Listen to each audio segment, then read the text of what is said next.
जय श्री कृष्ण। राधे कृष्ण। ओम नमो भगवते वासुदेवाय। ज्ञानी पुरुषों को भी भाग्य तो झेलना ही पड़ता है। रामचंद्र जी का वैराग्य दूर हुआ। वे 16 वर्ष के हो गए हैं। उस समय विश्वामित्र का यज्ञ संपन्न हो रहा था। उसमें मारीच, सुबाहु आदि राक्षस बाधा डाल रहे थे। विश्वामित्र ने सोचा कि रामचंद्र जी ही मेरे यज्ञ की रक्षा कर सकते हैं। अयोध्या जाकर राम लक्ष्मण को ले आऊं, दर्शन से कृतार्थ भी हो जाऊंगा। भागवत में रामचरित्र का आरंभ इसी प्रसंग से किया गया है।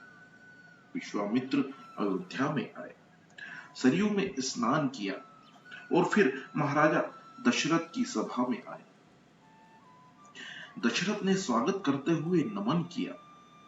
मेरे पूर्वजों के पुण्य प्रताप से आप जैसे ऋषि मेरे घर आए। क्या सेवा करूं मैं आपकी?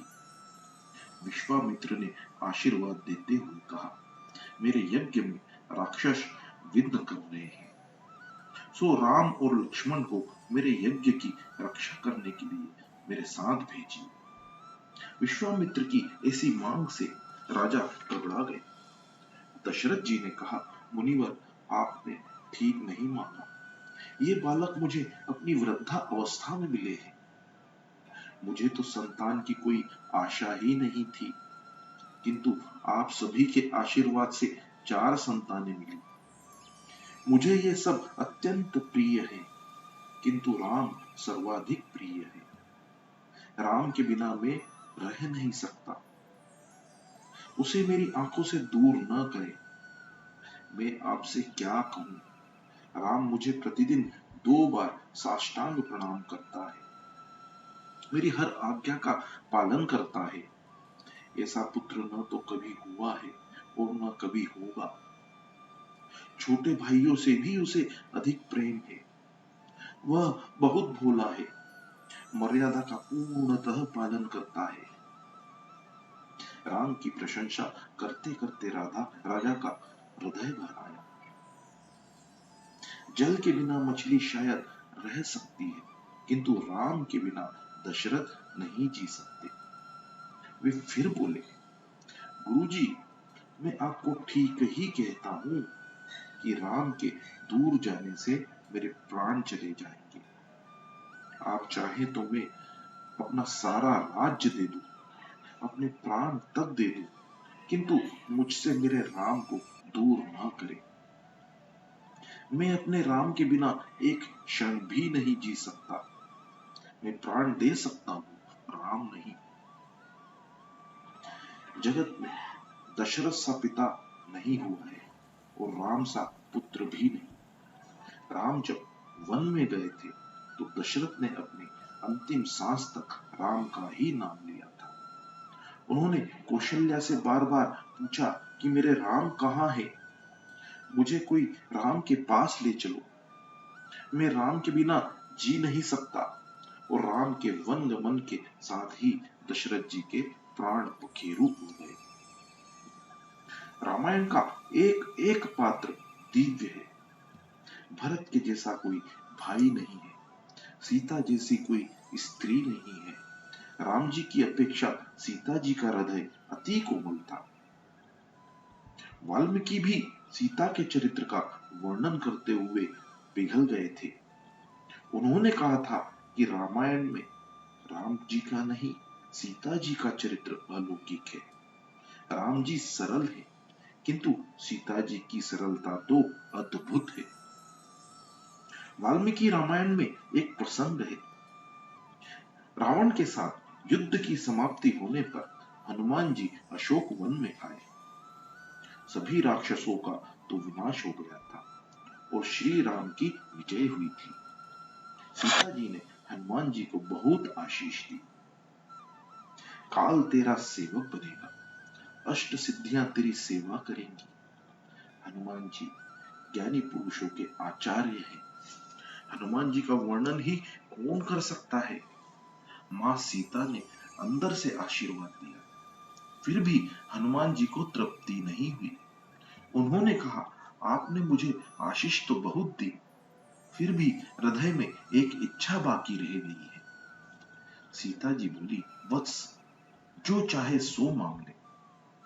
हनुमान जी बोले, पहले जब मैं लंका आया था तो देखा था कि राक्षस स्त्रियां आपको बहुत सताती थी, आपको डराती थी। अब राक्षसों का तो प्रभु ने विनाश कर दिया, किंतु ये राक्षस स्त्रियां बाकी रह गई हैं।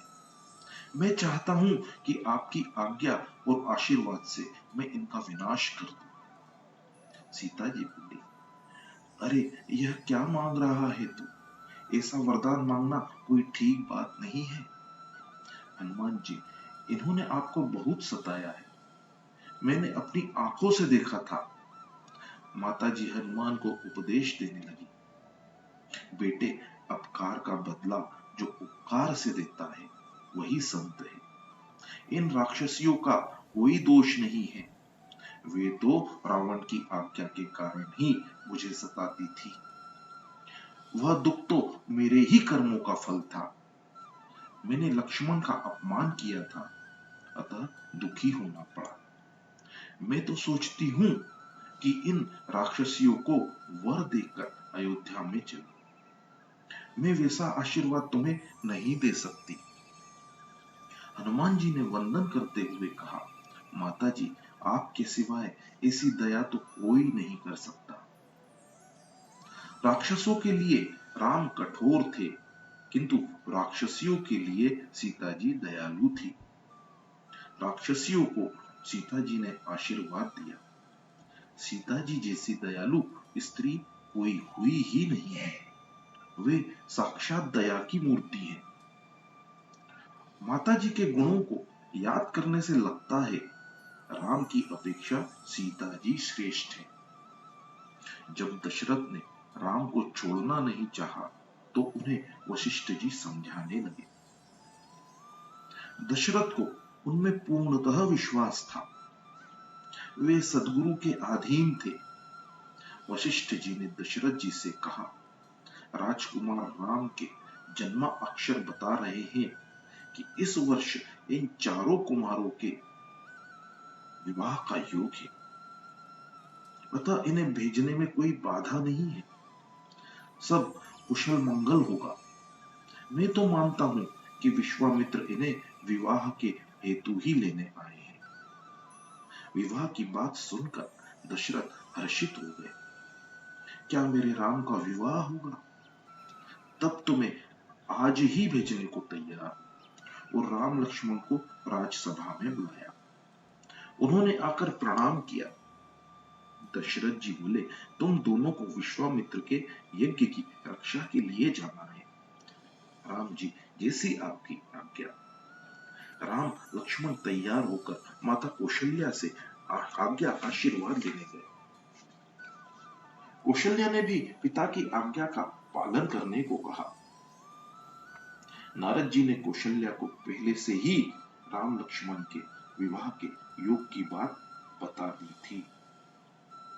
राम कृष्ण को माखन और शक्कर से बड़ा प्रेम है। जीवन को मधुर बनाना, जीवन में सद्गुण से ही मिठास आती है। सभी को मान दोगे तो तुम्हारा अपना जीवन भी शक्कर सा मीठा और मधुर बनेगा। सभी को मान का दान करना उत्तम है। दूसरों को मान देने से और अपने जीवन में संयम बढ़ाने से जीवन मधुर और उत्तम बनता है। जिसके जीवन में मधुरता नहीं है, वह भगवान को प्यारा नहीं हो सकता। महादान और द्रव्य दान से भी मान दान अधिक श्रेष्ठ है। मान दान श्रेष्ठ दान है। इसमें एक पैसे तक का व्यय नहीं है। सभी को मान दो।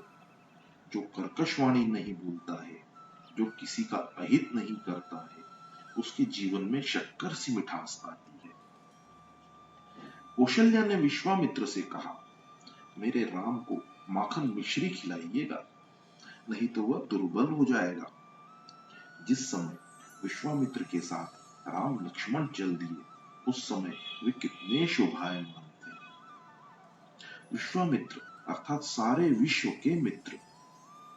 विश्वस्य मित्र स विश्वामित्र। पाणिनि ने यह अर्थ दिया है। विश्वामित्र ने आशीर्वाद दिया। पाणिनि का व्याकरण अमर होगा। विश्व जिसका मित्र है वही विश्वामित्र है। जगत का मित्र है जीव। मनुष्य अर्थात जीव मित्र बनता है तो शब्द ब्रह्मा उसके पीछे पीछे आता है और उसके पीछे परब्रह्म भी आता है। तुम जगत मित्र बनोगे तो राम लक्ष्मण तुम्हारे पीछे पीछे आएंगे। राम ही परब्रह्म है, शब्द ब्रह्म है। शब्द ब्रह्म के बिना परब्रह्म प्रकट नहीं होता। विश्वामित्र के पीछे पीछे राम लक्ष्मण चल दिए। मार्ग में ताड़का का उद्धार किया।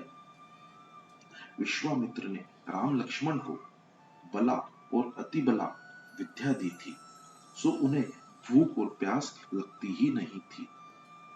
वे सभी आश्रम में आए। राम ने विश्वामित्र से कहा, गुरुजी, आप अपने यज्ञ का आरंभ करें, मैं उसकी रक्षा करूंगा। जनकपुर के निकट ऋषि विश्वामित्र का सिद्धाश्रम है। वहां वे तप और यज्ञ करते हैं। विशाल यज्ञ मंडप बनाया गया है। राम लक्ष्मण धनुष बाण से सज्जित होकर यज्ञ की रक्षा करने में खड़े हैं। द्वारिका में द्वारिका नाथ खड़े हैं। डाकोर में रणछोड़ राय जी खड़े हैं। श्रीनाथ जी में गोवर्धन नाथ खड़े हैं। पंढरपुर में विठल नाथ जी खड़े हैं। भगवान कहते हैं, जब जीव मेरे दर्शन के हेतु आता है तो मैं खड़ा होकर उसे दर्शन देता हूं। मैं जीव से मिलने के लिए आतुर हूं। मुझसे प्रेम से मिलने के लिए जो भी आता है उससे मिलने को मैं आतुर हूं।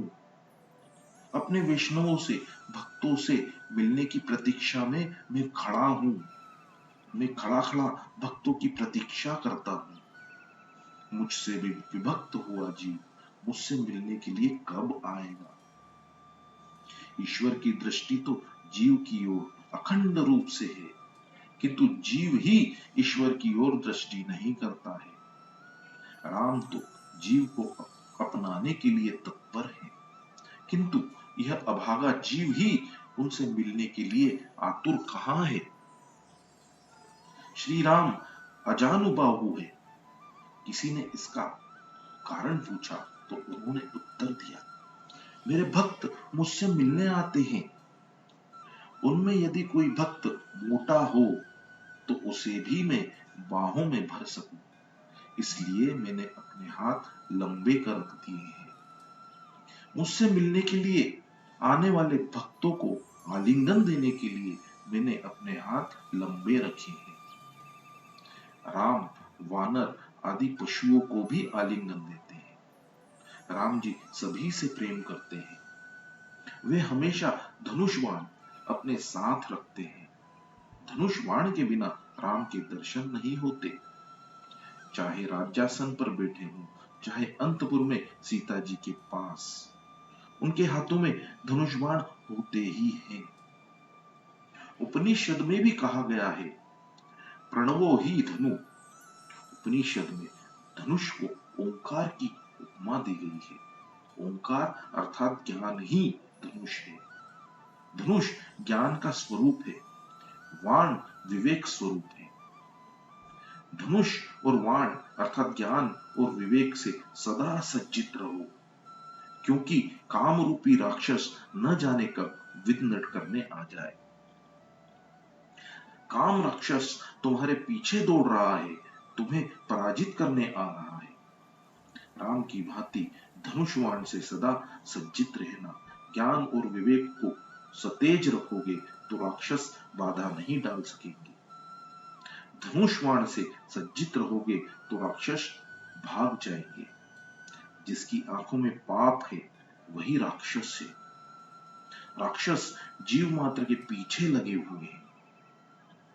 काम, लोभ, मोह आदि राक्षस ही हैं। जीव मात्र को सताते हैं। जो प्रतिक्षण सावधान रहता है उसे राक्षस मार नहीं सकते। राम का स्वरूप अद्भुत है। शूर्पणखा राक्षसी थी, फिर भी उसके मन में राम को पति स्वरूप में पाने की इच्छा जागी थी।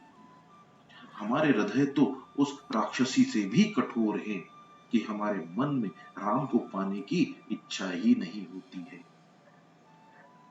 श्रीधर स्वामी ने राम विजय लीला कथा में कहा है, यज्ञ के चारों द्वारों को राम लक्ष्मण चौकसी करते थे। उन्होंने इतने रूप धारण कर लिए थे कि सभी द्वारों पर राक्षसों को इनकी उपस्थिति दिखाई देती थी। विश्वामित्र आहुति देते थे यज्ञ कुंड में और निहारते थे राम लक्ष्मण को। श्रुति वर्णन करती है, अग्नि भगवान का मुख है, परमात्मा अग्नि मुख से आहार करते हैं। अग्नि ज्वाला प्रभु की जिह्वा है।